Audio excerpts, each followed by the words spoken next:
مثانی کے نام سے بھی یاد کیا جاتا ہے، یعنی 7 آیات والی سورہ۔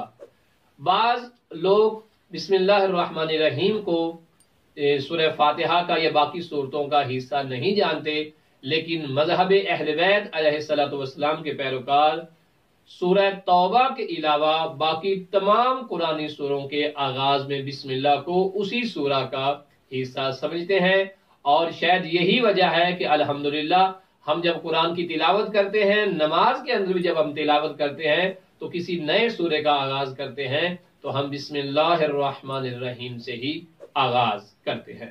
تو یہ مختصر سا تعارف تھا اپنے ان پیارے بچوں کے لیے سورہ فاتحہ کا۔ انشاءاللہ اگلی دوسری ویڈیو میں دوسری قسم آپ ملاحظہ فرمائیں گے سورہ فاتحہ کے کچھ فضائل، اور اس کے بعد انشاءاللہ ہم ترجمے کا آغاز کریں گے۔ اپنا بہت سارا خیال رکھیے گا اور دعا میں یاد فرمائیے گا۔ وصلی اللہ علی محمد وآلہ